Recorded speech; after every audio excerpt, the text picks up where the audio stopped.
It's like, if you were all gathered around the bed of someone close who was dying, could you manage it? And if the answer is no, it's like, well, put your life together, because it's going to happen. And you should be the person who's there that can do it, and do it properly. And then maybe you'd find that it isn't the sort of thing that will undermine your faith in life itself.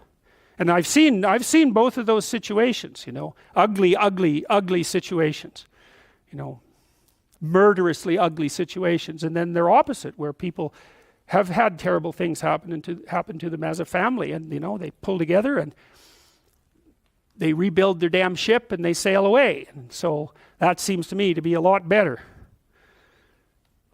That makes you Noah when the flood comes, right? Well, okay, so the same thing, the question emerges. Well, who are you? Well, you could say, you're this plan. That's how people usually identify. Maybe they have no plan at all and they're just in chaos, right? That's like being in the belly of the beast. They're nihilistic in chaos. They have no plan. They're just chaos itself. And that's a very dreadful situation for people to be in. Or maybe they conjure together a plan. That's their identity. It's kind of fragile and they're holding on to that with everything they've got. It's their little stick of wood that they're floating in the ocean, clinging to. You know, and so they're identifying really hard with that plan. That's what happens when you're an ideologue, is that you're identifying really hard with that plan. The problem is, if something comes up to confront it, well, how do you act? Well, you can't let go of the plan because you drown. Then you cling to it rigidly. Well, that's no good, because then you can't learn anything. And then if that's you, you're a totalitarian, you're not going to learn anything. You're going to end up in something that's close enough to hell so that you won't know the difference, and you might drag everyone along with you. And that's happened plenty of times, right? It's the whole story of the 20th century. It happened over and over and over. And it happens in people's states. It happens in their business organizations. It happens in their cities. It happens in their provinces. It happens in their states. And it happens in their psyches, all at the same time. You can't blame the manifestation of that sort of thing on any of those one levels. It happens when a society goes down that way, it goes down everywhere at the same time. It's not the totalitarians at the top and all the happy people striving to be free at the bottom. It's not that at all. It's totalitarianism at every single level of the hierarchy, including the psychological. And so you don't want to be the thing, you don't want to be in chaos, that's for sure, but you don't want to be the thing that clings so desperately to the raft that you can't let go when someone comes to rescue you, right? You don't want to be that. So then you think, well, exactly what are you? You're not the chaos, you're not the plan. Maybe you're the thing that confronts the obstacle. And I would say that's the categorical lesson of psychology insofar as it has to do with personal transformation. Because that's what you always teach people in psychotherapy. I don't care what sort of psychotherapist you are. You're always teaching them the same thing. You're the thing that can, you're not the plan. You're the thing that can confront the obstacle to the plan. And then when you know even further that the obstacle is not only an obstacle, but opportunity itself, well, then your whole view of the world can change, because you might think, well, I've got this plan, something came up to object to it. It's like, it's possible that the thing that's objecting has something to teach you that will take you to the place where you develop an even better plan. And it's a nice framework to use. It's like, are you so sure that this is a problem? Is that the only way that you can look at it? Or is it an opportunity? I mean, I'm not trying to be, naively optimistic. There are some things that's pretty hard to extract gold from some dragons, and maybe the death of a family member is a good example of that. But even in a situation like that, I can tell you that it's an opportunity for maturation, that's for sure. And the thing is, you might say, well, it's pretty miserable to be digging for gold when someone's falling into the grave. Well, if they really love you, first of all, that's what they'll want you to do. And second, you're going to make their death a lot more palatable experience for them if you're someone who can be in the room and be helpful instead of be, quivering in the corner and feeling that the entire world is collapsing in on you. I mean, that's another. You want to be the useful person at the funeral. How's that for a goal? That's a good goal, man. You know that you've got yourself together in a situation like that because you're going to be at them. And maybe you want to be the person on whose shoulder people cry. That'd be a good goal. It's kind of, I don't like being naively optimistic. So when I tell you to get your life together, I'm not going to say roses and sunshine. It's like, that's pablum for fools. But it really is something to be the reliable person at a funeral, right? And you can aim at that. You can do that. You got to be tough to do that, because it also means that you can sustain a major loss without collapsing. And that, you've got to be a monster to do that, right? Because you might think, and I've had clients like this, well, I love my child, I love my mother so much that I couldn't survive if anything happened to them. It's like, you have some serious thinking to do about that. It's like, you really want to curse someone with that kind of love, do you? I couldn't live without you. It's like, my God, get away from me. Really. It's terrible. That's the Oedipal mother, right? That's like, I'll forgive you no matter what you do. It's like, really? No matter what I do, eh? You are not my friend. That's for sure. Not at all.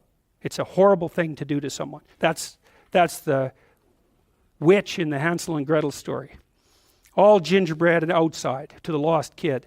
Inside, you feed them candy and make them fat and eat them.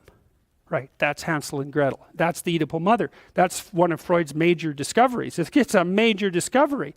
It's like the devouring force of love. You want the person to be able to stand on their own, and the price you pay for that is that you stand on your own. It's like, good to have you around. I'm glad you're here. But if tragedy, if and when tragedy strikes either of us, I hope that one of us is standing when it blows past. And that there's a harshness about that that's unbelievably cruel, because you say, well, if my mother died, I could live. Well, what kind of monster are you exactly? The death of your mother doesn't do you in? Well, it turns out that being a monster is the right thing. So, and that's a rough thing to learn. But it's necessary to learn.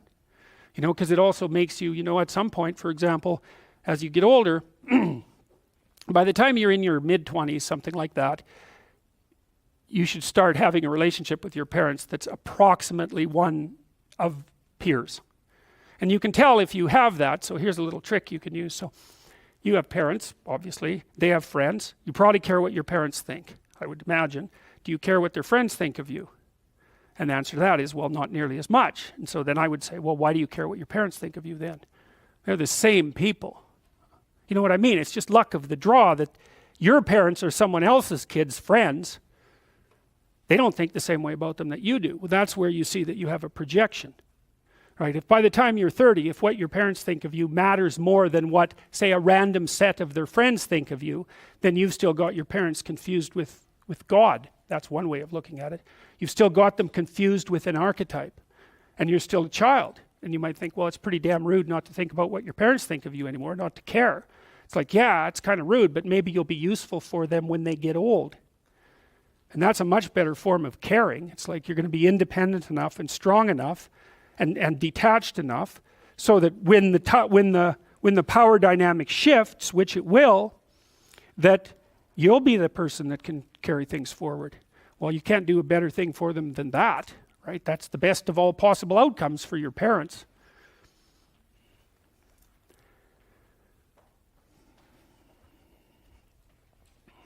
Well, you can think about the world this way. You can think about it as your orderly little plan.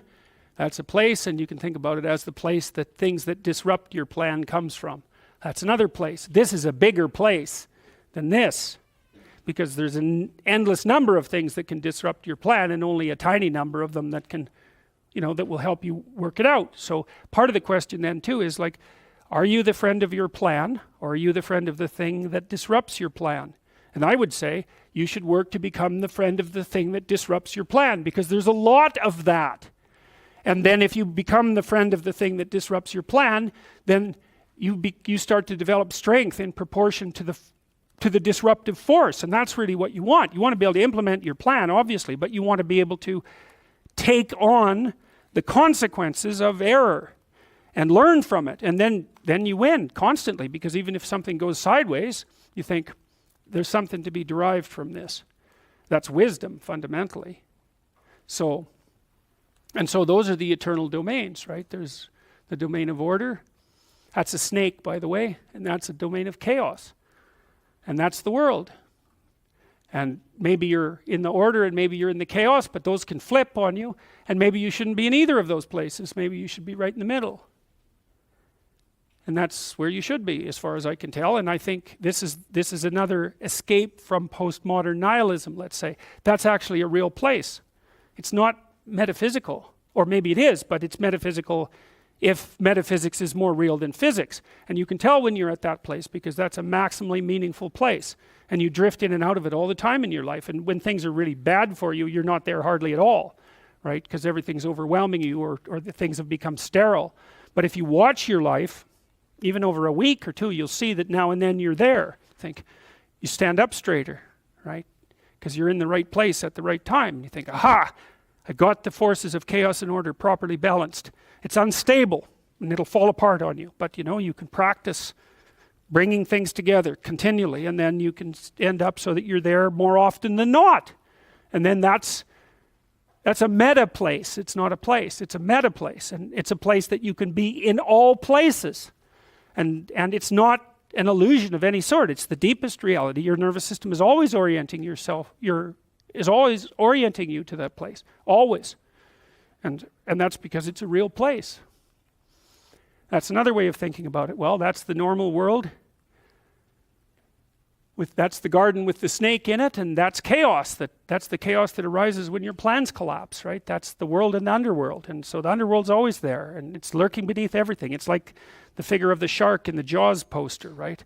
There you are, swimming at the top. And there's that terrible thing underneath that can come up and pull you down. That's the world. So you need to be able to operate here, and you need to be able to operate here. And when you operate here, well, that's when you rescue your father from the belly of the whale. That's when you go down, you see, when you're down in chaos and you don't know what the hell's going on, you have to rediscover the values that have oriented people forever. That's what you have to discover. So for example, when I'm dealing with people who have post-traumatic stress disorder, and they've usually encountered someone malevolent, they have to relearn the description of good and evil. Because if they don't, they have no framework. They're lost. They think, well, there's malevolence afoot in the world. And I'm a prey animal, a naive prey animal for the malevolence of the world. It's like, well, good luck functioning under that set of assumptions, man. You just do not recover from that. You stay at home in your burrow. That's what you do. Well, you have to. You go down into that. You think, okay, well, malevolence is afoot.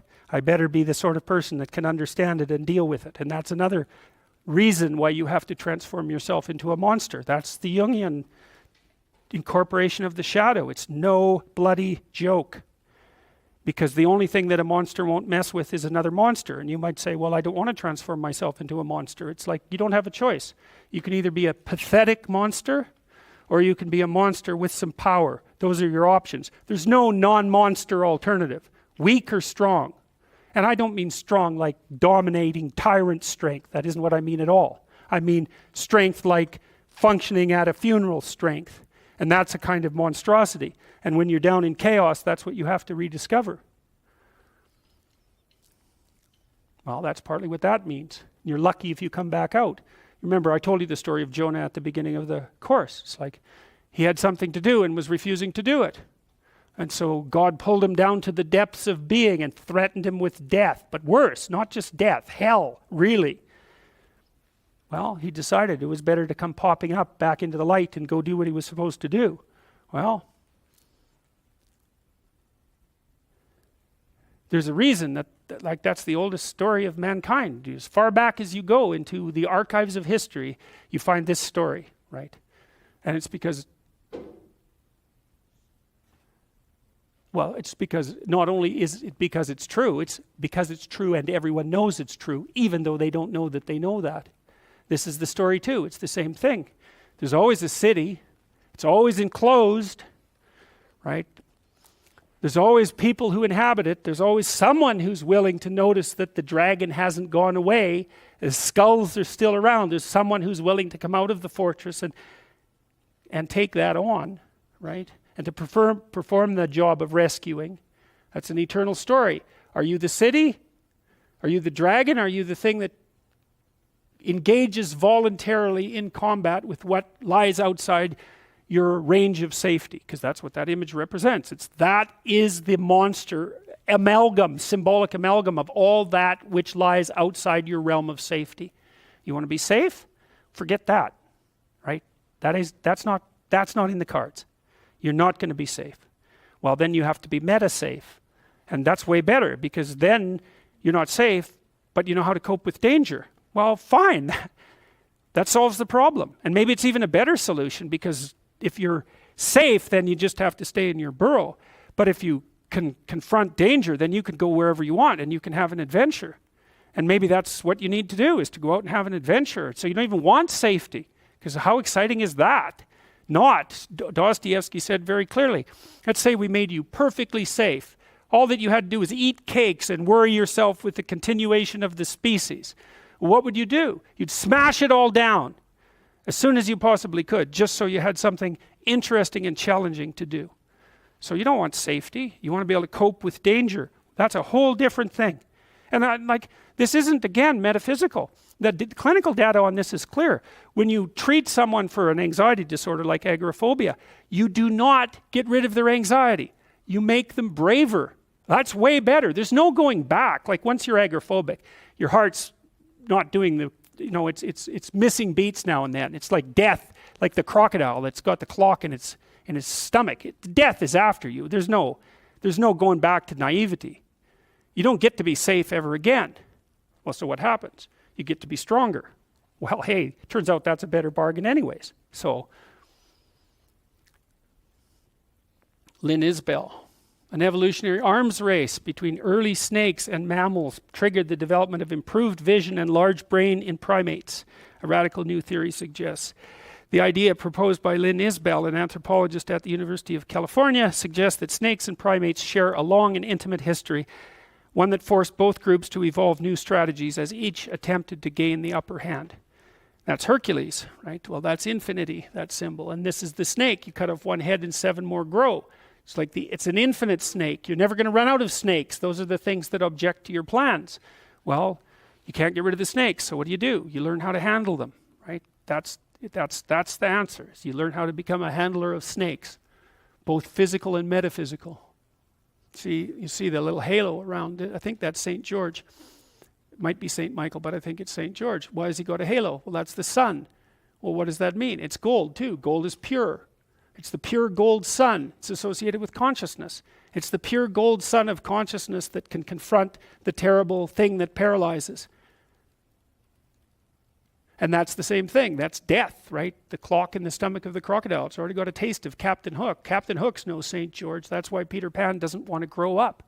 Right? All he sees is Captain Hook. I don't want to be Captain Hook. He doesn't see this. So he stays at home and plays video games with the rest of the lost boys. Look, I've got nothing against video games, by the way. I mean, everything in moderation, right? And I mean, they demand skill. Well, so what's this? There you are, and you go down into chaos, and then you come back up. And so you might say, well, am I this, or am I the chaos, or am I the new solution? And the answer is, you're not this, or you shouldn't be, because that's your old dead self, right? That's the thing that needs to burn away. You're not chaos itself, but you're also not the new regenerated order. You're the thing that can make the journey. And more than that, you're the thing that decides to make the journey voluntarily. And then more than that, you're the thing that decides to make the journey voluntarily for as long as it takes. And that's where you derive your strength. It's like, there's no getting rid of chaos. It's eternal. There's no getting rid of order. It's eternal. Those are both traps. You mediate between them. And that's where your strength lies. And that's not only strength for you. It's strength for you. It's strength for the people around you. It's strength for the community. It's strength for everything. It's the thing that makes everything order itself properly and thrive. You have to ask yourself, and this is the thing you ask yourself, this is the existential question. Do you want things to be ordered properly and thrive? Because if the answer to that is yes, you have to give up your hatred of being. You have to give up your resentment. You have to give up your martyrdom and your victimization and all of that. Because to the degree that you carry that forward, it will corrupt you, and you will not want the best.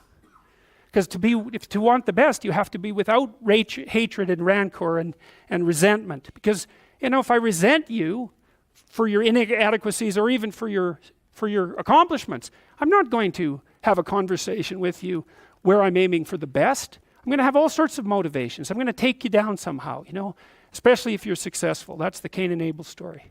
It's like, I want to be who you are, but I can't be. So I'll just cut you off at the knees. And that'll do just fine. And then I can get my revenge on you, and I can get my revenge on being, and the fact that it helps turn everything into hell, well, maybe that's just an additional benefit. Well, that's represented all sorts of different ways.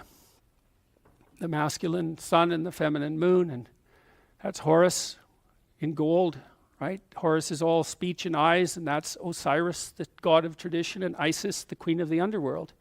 And you see the same thing here. Suffering individual that transcends it by accepting it, nested inside of society and the patriarchal structure, nested inside the natural world and the feminine.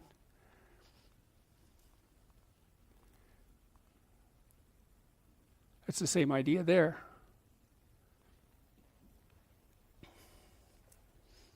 That's Buddha emerging from the lotus flower, and the lotus flower, its roots go down into the murk at the bottom of the pond. So it emerges out of the darkness and manifests itself, and then it climbs upwards towards the light, and then the lotus floats on the surface of the water and blooms open, and inside that the Buddha sits. Golden Buddha sits in the light. It's the flowering of being, and that's a mandala from the Jungian perspective. It's the mandala opens up and it reveals this mode of perfect being. That's what the Buddha means, and he found enlightenment underneath a tree, because that's the human environment there, is to find enlightenment underneath a tree. He's got the sun on his head too, and he's gold for the same reason. Gold is pure.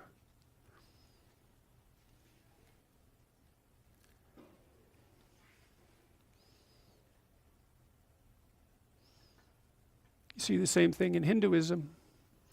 So that's the yoni, feminine symbol, in case you were wondering. Masculine symbol, that's the union of the two, right? That's the union of chaos and order, with the snake lurking in the background. And it's golden, because it's the union of those two things that produces the power of the snake. That's something that you might think about. You could think about those as two halves of the DNA molecule.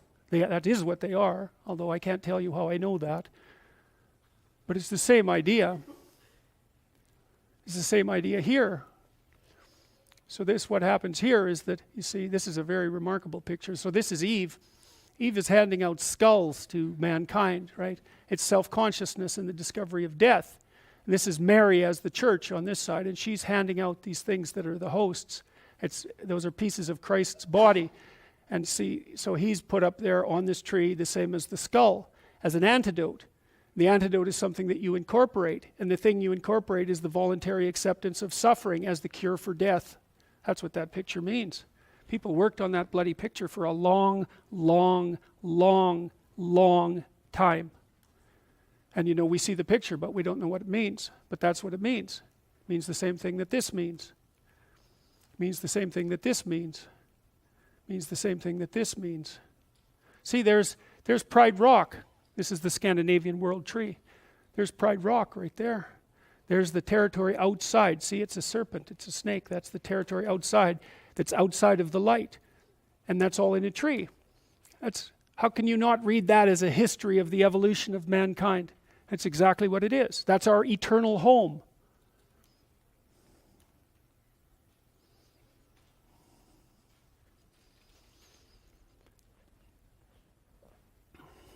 Well, we better stop before that girl comes in.